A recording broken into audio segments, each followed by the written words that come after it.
नमस्कार दोस्तों। आज हम लोग स्टार्ट करते हैं ज्योग्राफी। चलिए देखते हैं ज्योग्राफी आखिरकार ज्योग्राफी होता क्या है और इसका विषय क्षेत्र क्या होता है। सबसे पहले हम लोग इस पृथ्वी पर आए। इस पृथ्वी पर आने से पहले हमें पूरा आसमान के ऊपर देखते हैं, बहुत दूर दूर तक कुछ दिखता है और वह होता है ब्रह्मांड। अर्थात आज विज्ञान इतना आगे बढ़ गया है, इसलिए हम यदि देखें ब्रह्मांड विज्ञान, इसमें से हमें बहुत दूर दूर तक अध्ययन करने को मिलता है। ब्रह्मांड विज्ञान में हम दो रूप में अध्ययन कर सकते हैं।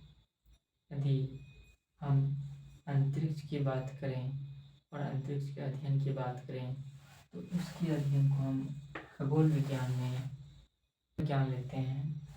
और यदि हम पृथ्वी की सतह से बात करें तो हम भूगोल में पृथ्वी का अध्ययन करते हैं। भूगोल की परिभाषा और भूगोल से रिलेटेड आगे की वीडियो में विस्तार से चर्चा करेंगे।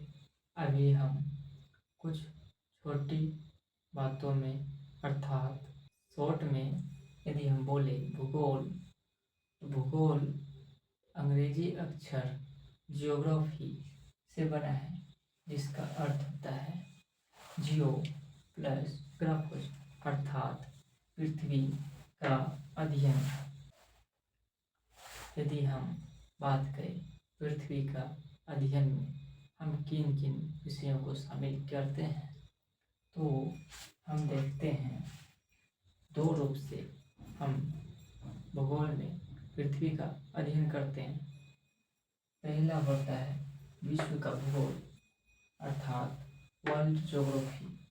दूसरा होता है भारत का भूगोल अर्थात इंडियन ज्योग्राफी। यदि हम भारत में जन्म लिए तो यह हमारा दायित्व होता है कि भारत का भूगोल को अच्छी तरह से अध्ययन करें। साथ ही साथ इससे पहले हम विश्व का भूगोल का अध्ययन अति आवश्यक रूप में करें, ताकि भारत का भूगोल का अध्ययन करने में हमें विश्व का भूगोल का सारी विषयों का जानकारी होने के बाद काफ़ी अच्छा तरह से समझ में आ सकती है। यदि हम विश्व का भूगोल की बात करें तो इसमें दो रूप में विश्व का भूगोल का अध्ययन किया जाता है, जिसका आगे चलकर अलग अलग उपक्षेत्र अर्थात उपागम के रूप में देख सकते हैं। यदि हम बात करें विश्व का भूगोल तो इसे भी हम दो क्षेत्र में अर्थात दो विषय क्षेत्र में बांट कर पढ़ते हैं। यदि हम बोले यह विश्व है तो क्या इसमें हमें सिर्फ भौतिक भूगोल ही पढ़ने से सारी जानकारी प्राप्त हो जाएगी? नहीं, अर्थात इसमें हमें अलग अलग देशों में अलग अलग क्षेत्रों में रह रहे मानव के और उनके अधिवासों के और मानव के इकोनॉमिक रूपों को भी पढ़ना अति आवश्यक होगी। और साथ ही साथ यहाँ रह रहे अलग अलग देशों में का सांस्कृतिक और रहन सहन का भी अध्ययन करना अति आवश्यक होती है।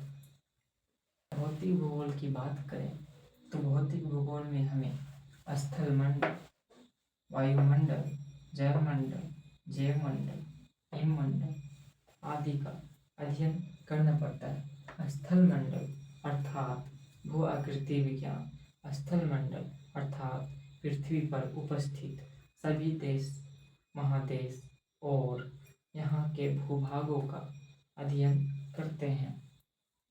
इस अध्ययन को हम भू आकृति विज्ञान अर्थात जियोमॉर्फोलॉजी कहते हैं। इसके अंतर्गत अलग अलग जगहों के भू आकृति, ऊंचावच तथा रिवर और अलग अलग प्रकार की स्थितियों को पढ़ते हैं। दूसरा, यदि बात करें हम वायुमंडल अर्थात वायुमंडल, विश्व में यदि हम इस ग्लोब को देखें तो इसके ऊपर में गैसों का एक आवरण बना रहता है जिसे हम वायुमंडल कहते हैं। इसका अध्ययन भी करना हमारे लिए बहुत अति आवश्यक होता है। वायुमंडल का अध्ययन हम आगे के विषयों में विस्तार से चर्चा करेंगे। तीसरा, यदि हम बोले जलमंडल, यदि हम भूआकृति विज्ञान वायुमंडल अर्थात इसका अध्ययन हम जलवायु विज्ञान में करते हैं। इसके बाद हम जलमंडल भूआकृति विज्ञान का अध्ययन करने के बाद वायुमंडल का अध्ययन किए। इन दोनों अध्ययनों के बाद हम जलमंडल का अध्ययन नहीं छोड़ सकते, अर्थात जलमंडल का अध्ययन हम समुद्र विज्ञान के रूप में करते हैं और समुद्र का गहराई, विस्तार और समुद्र के अलग अलग प्रारूपों के बारे में अध्ययन करते हैं। इसी प्रकार जलमंडल के पढ़ने के बाद हम अलग अलग इस ग्लोब में अर्थात पृथ्वी में रह रहे जीव जंतुओं के बारे में भी अध्ययन करना हमें अति आवश्यक हो जाती है। अर्थात हम जैवमंडल या जीवमंडल का अध्ययन जैव भूगोल में करते हैं, अर्थात जैव या जीवमंडल का अध्ययन हम जैव भूगोल में करते हैं। हिममंडल, यदि हम बात करें पृथ्वी की उत्तरी बात करें इस गोलार्ध की अर्थात पृथ्वी की उत्तरी दिशा और पृथ्वी की दक्षिणी दिशा अर्थात ग्लोब की उत्तरी ध्रुव और इस ग्लोब की दक्षिणी ध्रुव की बात करें तो अधिक ठंड पड़ती है, अर्थात यहाँ पर हमेशा हिम जमा रहता है, अर्थात हिमों का अध्ययन करना भी अति आवश्यक होता है। विश्व का भूगोल में हम भौतिक भूगोल तो पढ़ लेंगे, लेकिन मानव भूगोल का भी अध्ययन करना अति आवश्यक होता है। इसलिए हम मानव भूगोल में इस वर्ल्ड में पूरे रह रहे जनसंख्या भूगोल अर्थात पॉपुलेशन ज्योग्राफी का अध्ययन करते हैं। जनसंख्या भूगोल का अध्ययन तो कर लेते हैं, लेकिन इन लोगों का रहने का ढंग और व्यवस्था का भी अध्ययन करना अति आवश्यक होता है।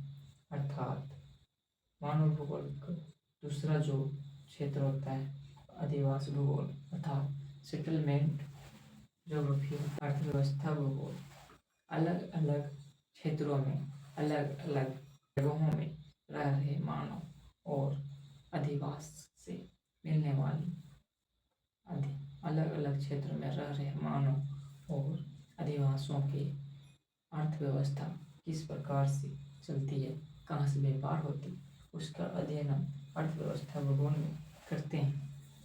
संस्कृति भूगोल, इन उपयुक्त 3 विषयों का अध्ययन करने के बाद इन लोगों के रह रहे संस्कृति, रहन सहन, खान पान आदि का अध्ययन करना हमें नहीं भूलना चाहिए। अर्थात इस पृथ्वी के अलग अलग हिस्सों भारत, चाइना, अमेरिका और साउथ अफ्रीका जैसे अलग अलग देशों में अलग अलग प्रकार की सांस्कृतिक कार्यक्रम की आयोजन की जाती है। हाल ही में प्रधानमंत्री नरेंद्र मोदी जी के द्वारा अलग अलग देशों का भ्रमण किया। मोदी जी का स्वागत संस्कृति की पहचान करके उनका स्वागत किया गया।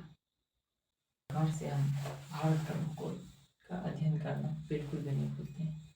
भारत का नागरिक होने के नाते अर्थात भारत का भूगोल बहुत रोचक और तथ्यात्मक है, इसलिए इसका अध्ययन हम बहुत गहराई से करते हैं। इसका भी अध्ययन हम 2 रूपों में भौतिक भूगोल, मानव भूगोल के रूप में करते हैं। सेम जिस तरह से हम विश्व का भूगोल का अध्ययन करेंगे वैसे ही भारत का भूगोल का अध्ययन हम अलग अलग मिलता जुलता रूप में ही करेंगे। तो मिलते हैं अगले वीडियो में। धन्यवाद। जय हिंद।